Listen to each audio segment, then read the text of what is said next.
All right, how's it going, everyone? Zach Farmer on official WCC Hoops podcast. Did take me a while to get this actually up and going, so uh, a little bit of technical difficulty. So I'm going to make sure I share this with the other stream and the other video.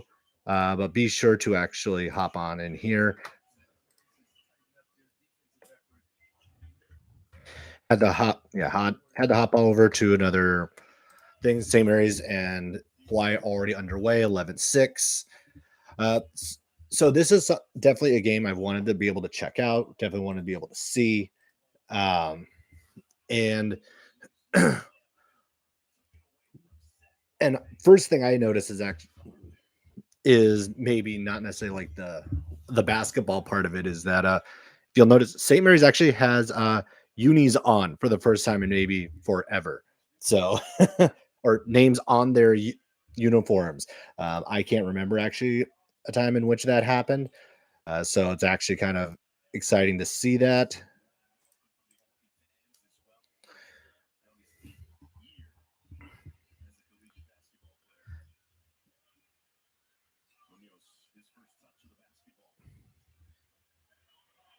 It is still a little odd to actually see names on the back of these jerseys here.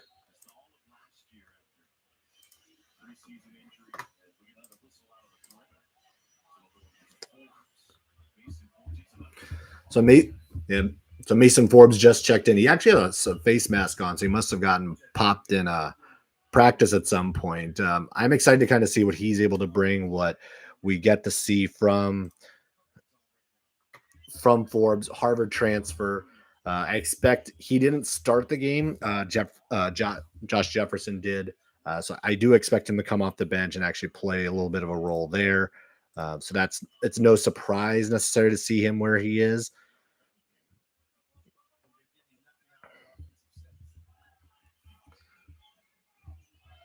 Still kind of see that tough defense that we've seen from St. Mary's. Oh, nice pass from Mahaney to Saxon. That wrapped him up, but pretty good, I think, for Mahaney to also be show that passing ability. And Saxon was wide open on that. It was a great roll to the hoop.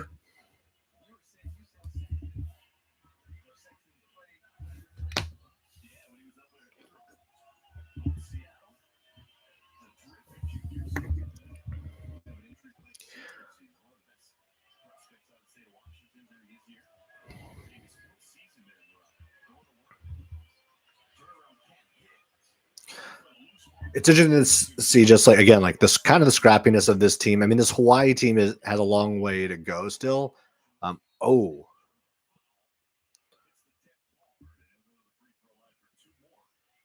tough drive for Marshallonis. I actually like that aggressiveness from him. It's great to actually see him be more aggressive. And I think that was one of the things last year that we started to see more toward the end of the year.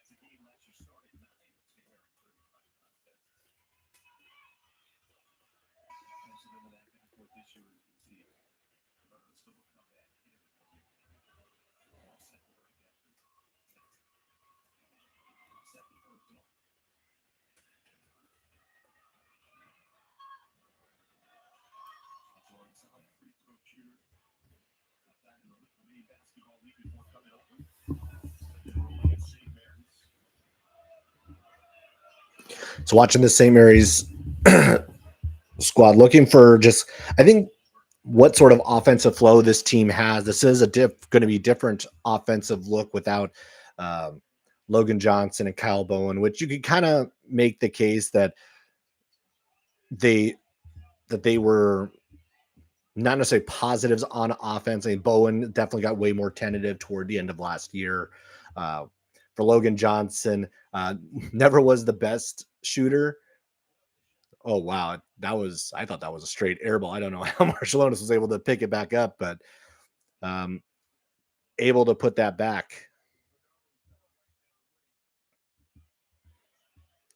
I was looking at the preseason KenPom rankings, and it was interesting to see to kind of just where a lot where everybody was in the WCC. Wasn't a surprise to see uh, so many so many WCC teams in the hundreds or whatnot. Actually, well, it was a little bit surprising to see four top 100 teams uh, for the WCC. Gonzaga St. Mary's, obviously, but then LMU and USF down in the 90s for the kind of round out the net rating or the KenPom top 100.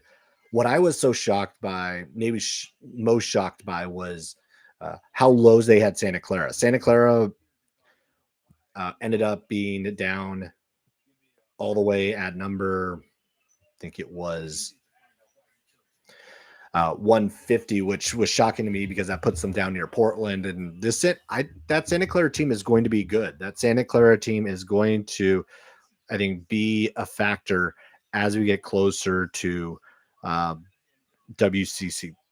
Not as, before we get to WCC play, I really do like what they're going to be able to produce, what Santa Clara is going to be able to do this year.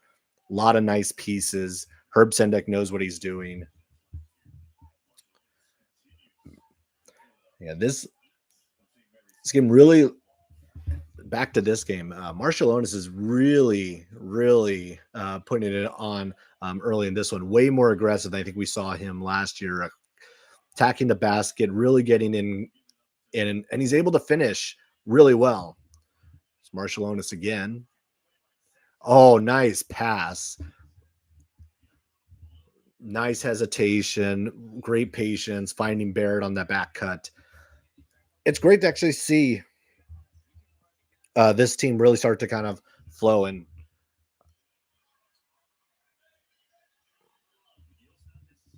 1911, they gave up the first couple baskets to Hawaii, but it's really kind of been a bit of a clinic defensively, which should be of no surprise for this squad.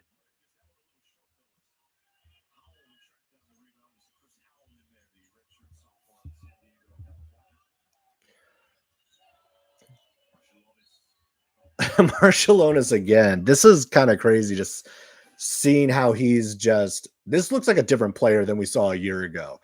Just attacking. This is going to be a great compliment to Mahaney. We saw a lot of that even last year toward the end. As Mahaney started to struggle a little bit more, we saw more and more from Marshall Onis down the stretch. His legs are tree trunks. This is a guy who's going to play well. I expect him to kind of have a breakthrough season. It is his junior year, so I expect to see that kind of big leap going into the year. Kind of back to those KenPom rankings I was talking about a little earlier, and having seen where Santa Clara was, I don't think Santa Clara is that far removed from LMU or USF, even though the early KenPom rankings do have them that low at 150, I think, and Portland was the next WCC team at 160. A lot more question marks for me about Portland than I do for Santa Clara. Santa Clara does have a lot of new pieces. I know brand new starting five. I think the biggest one that hurt there was Carlos Stewart heading off to LSU. Even I'm not putting Pajemski in that category only because I think we knew that he was going to go. He was going to jump to the NBA. Carlos Stewart going to LSU was a little bit more of a surprise, but I was excited to see him grow. Excited to see him this coming season in a Bronco uniform. But new group of guys. Adama Ball highlights that group. I'm also really excited to actually see what Christoph Tilley is able to do because we started to see a little bit more of his progression at the end of last year, and it's exciting to kind of see another freshman really start to kind of come into his own toward the end there.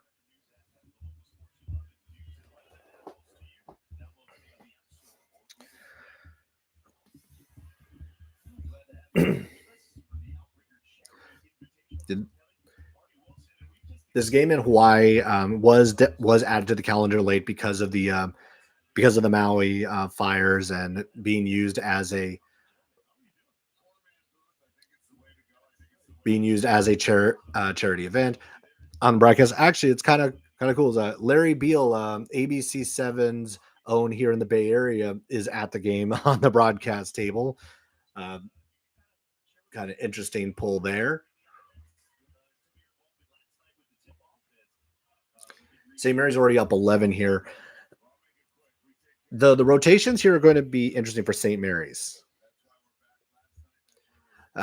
Because they have a lot of depth on this team. I think they're kind of too deep almost everywhere this year.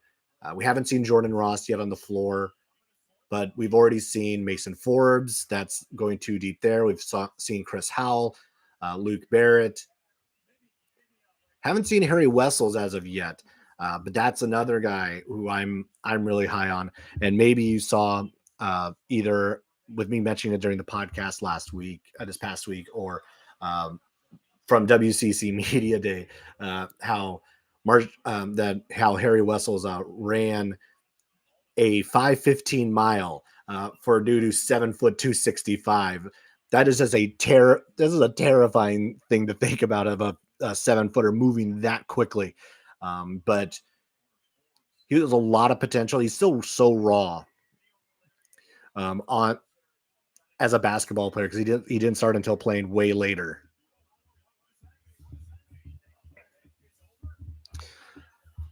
Um, do I think this is a good matchup for St. Mary's heading to WCC play? It's like it's a good warm up, I would say, going into non-conference. Because the non-conference schedule that St. Mary's has is ridiculously challenging. Doesn't have the highs of, say, what Gonzaga is going to face, but it has plenty of meat on the bone. Boise State, San Diego State again, possibly a matchup with Xavier. There's potential. You're going to get maybe Washington again. Washington's supposed to be much improved. Utah's coming to Moraga. A lot of opportunity for St. Mary's, and that's the thing. We've seen that the last few years, that the St. Mary's schedule has gotten so much better and given them more opportunities to uh, be in position to be not only in the tournament but a higher seed, as we've seen, like top 5 seed the last 2 years.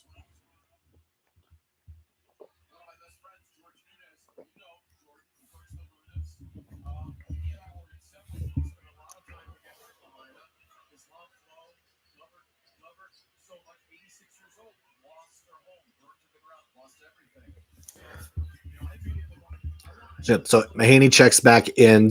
Harry Wessels is now in. So again, we'll be able to kind of see what he looks like now early on. And I think that's the thing. Like, St. Mary's was picked up to be the WCC champion outright this year by the coaches. First time I think it was since 2017-18 that it wasn't Gonzaga. And it really was because you had so many returning pieces as Mahaney hits a 3. There's just so many returning pieces, so many solid pieces that this St. Mary's squad brings back, they were the anomaly in college basketball this year. This St. Mary's brought, I think it was about 80% of their scoring back. They had very little turnover. I think only one transfer, Matt Van Komen. Everybody else outside of Logan Johnson and Kyle Bowen came back, where everybody else in the WCC, much like most of college basketball, was dealing with a heavy impact of the transfer portal.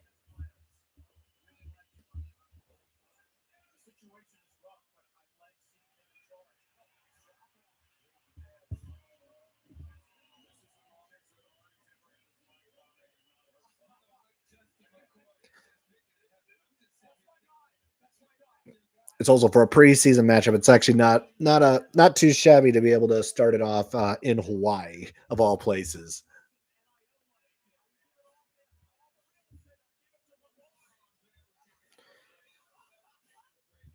And a couple of St. Mary's connections over on the Hawaii side. Iran Ganat was one of the assistants under Randy Bennett. Rob Jones, who played at St. Mary's and was also the Dobo for the team, is now on the Hawaii coaching staff. So strong connections at the Hawaii program from St. Mary's. And and thinking about how this is going to go into conference play, how this is going to look like for March.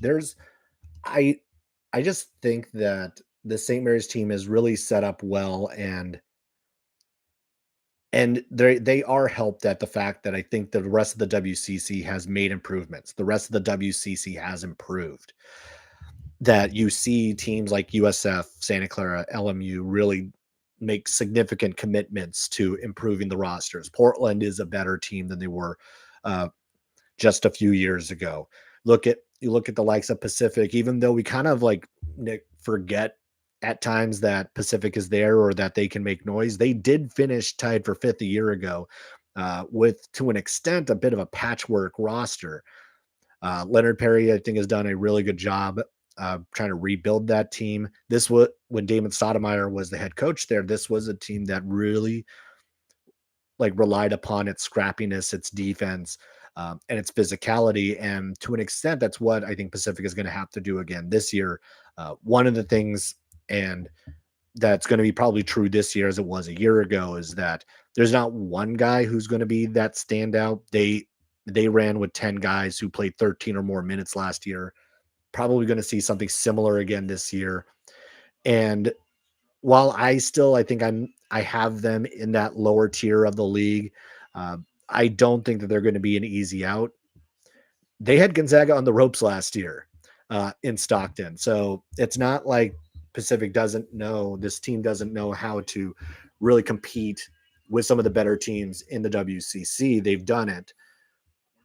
Haven't been able to pick up said wins yet, but it's good. It's a growing process. It's a growing process with for LM for Pacific, and a lot of these teams.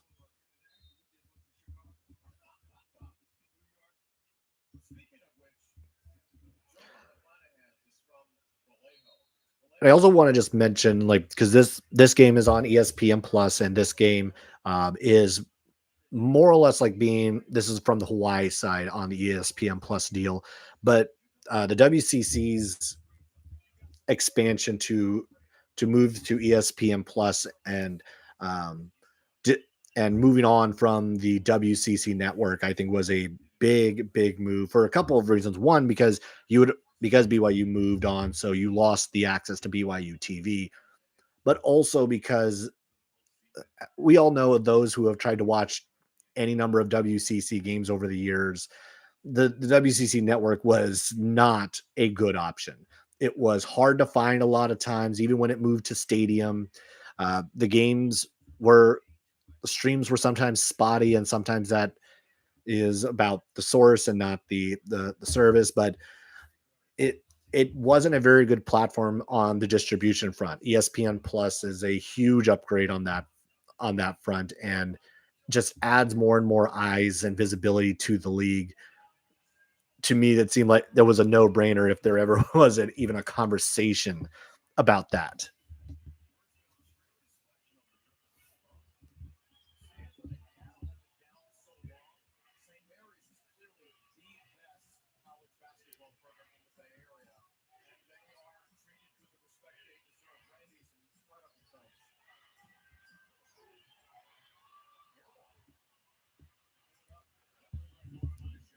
You talked about, I heard Larry Beal saying that obviously St. Mary's is the best basketball program in the Bay Area. I don't even know how that was how that's been very clear. Like Cal, Stanford have not been much of anything over the last decade. USF, Santa Clara still trying to get there.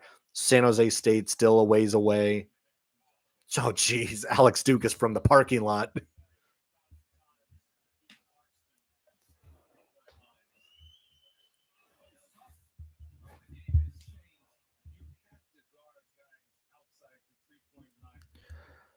He just stepped into one from about what 26, 27 feet out there. And this is the reason why I thought it was so important, so critical that Alex Dukas did come back. This is a guy I have been I was I've been so high on over the years, and his toughness, his 3-point shooting ability.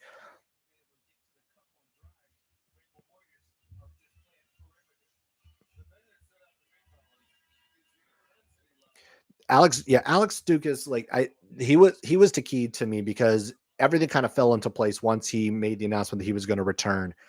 Him being back is a huge deal. It does make it to me feel like this is a potential second weekend team. Again, I thought they had that potential a year ago. I thought they'd had that potential the year before that. They just run into two buzz saws the last 2 years in that second round with UCLA and also and UConn.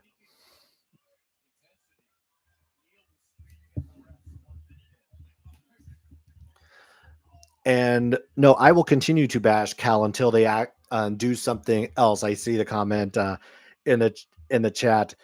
Yes, like they have not been good, but and you had to go to a Stanford alum to hope to bring Cal back uh, from the depths. So I think Mark Batson's going to do well, but I do think the Cal situation is just a very difficult uh, place to coach. Like there are just so many restrictions that that program has that make it harder to be successful. But we'll see. I Mark Manson, I do think knows what he's doing. I don't think he would have taken the job had he thought there was going to be um, a. I don't think he would have taken the job if he thought it was going to be a an impossible task. And yeah, I Trent, I agree. Like the very impressive first 13 minutes from St. Mary's. This this does look like a well-oiled machine already, and we got 3 minutes left in the half. They have already scored 39, and just so many options from everywhere on the floor. Like I think we've seen 3 pointers from Forbes, from Mahaney, from Dukas. I think Jefferson just hit one. This team, it looks so much it's still just as effective as the team of a year ago, but the offense on this team is night and day from what we saw a year ago. And that's kind of exciting to see. So to an extent, it's a little bit of a throwback to what we saw of past St. Mary's teams, but you can still clearly see the defensive intensity is there that they had built up and started to kind of build that identity around the last couple of years.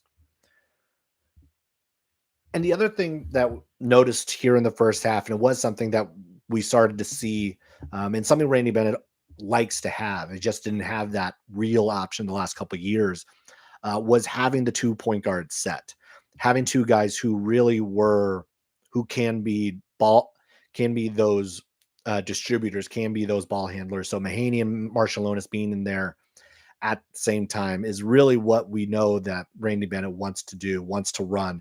He loves having two options and be able to just really get out and go. We saw that years past with like Jordan Ford and Tommy Kuzi, Ford and Emmett Nar, Joe Rayhan, uh, McConnell, and Delhi. So there's any number of combinations that we've seen St. Mary's go through over the years where you can see 2 point guard sets.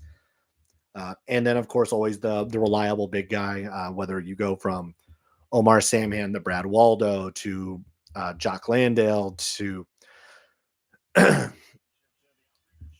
Matthias Toss to now with Mitchell Saxon.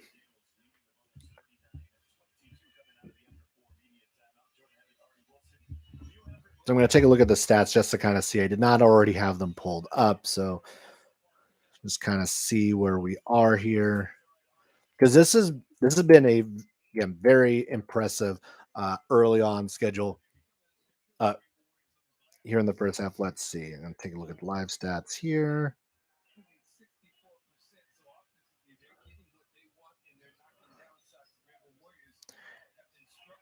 And if y'all do want to actually see the stats, there's the link to the Statcast in case you're also curious about what it looks like right now.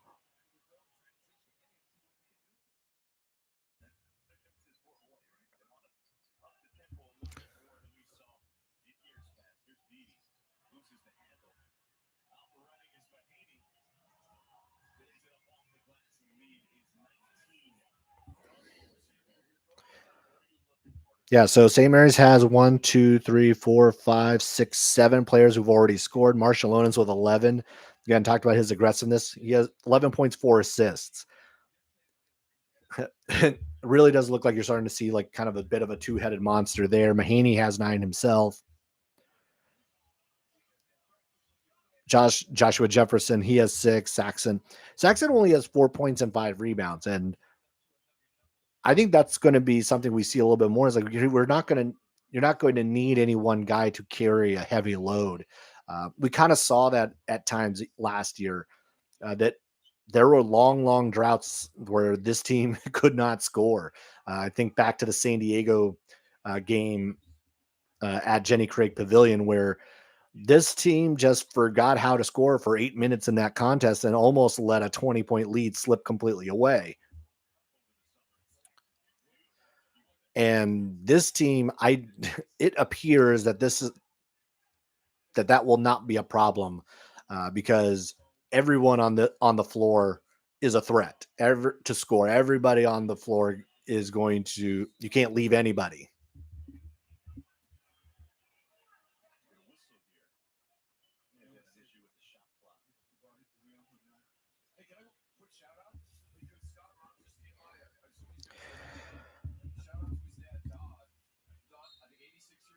All right, checking in on the chat right now. Who's somebody's going to contribute that not a lot of people are talking about? I think low key someone that is not being talked a ton about is Luke Barrett.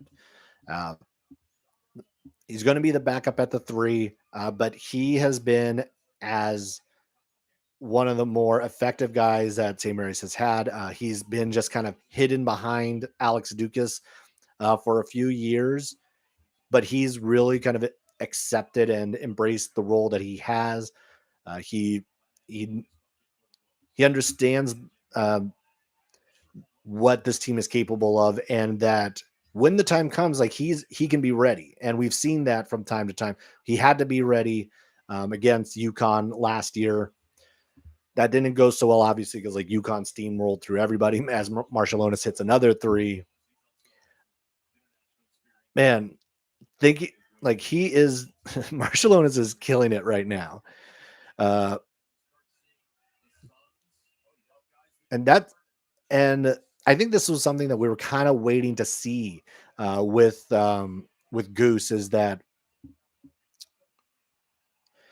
is this aggressiveness, is this shooting ability, because his dad made plenty of noise in the Bay Area for the Warriors, and so seeing Augustus starting to break through and starting to piece it together is really exciting to see.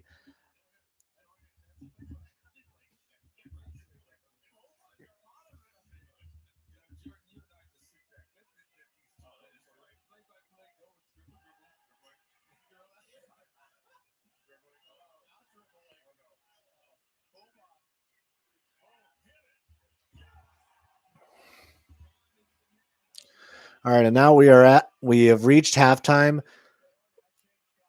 but this was an impressive half for St. Mary's. I've got to say, just looking at what we've seen so far, 46-29, up 17 at the half. They shot 61% from the field. Out. Take a look at the split box just to kind of see what we have here. Out rebounded Hawaii 19-9. Second chance points 10-4. Points in the paint 26-12. Marciulionis with 14 in the half. This was a great showing here in the first half. Looking at the time, 10:45. We'll hang on for a couple more minutes, and I think we'll wrap it up here soon. I think we got to see very much of what the St. Mary's team is going to be capable of. It seems like they're already firing on all cylinders here.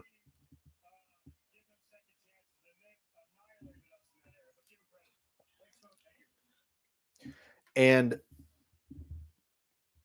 so, like, for the podcast, we'll this coming week will be the last of the team previews. I'll be going over Gonzaga, San Diego, and also Portland.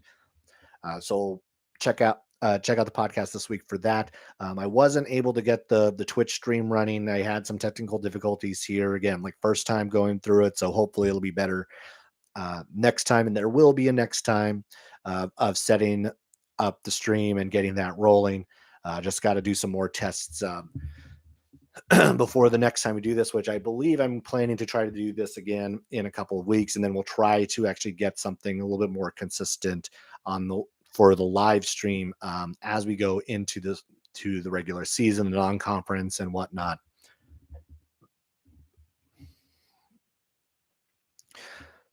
So for those of you who did hang out, were on the stream following along, thanks for hanging out. I'm just going to wrap this one up. Have a good night, and be sure to catch the podcast next week. Should be getting out on Monday or Tuesday.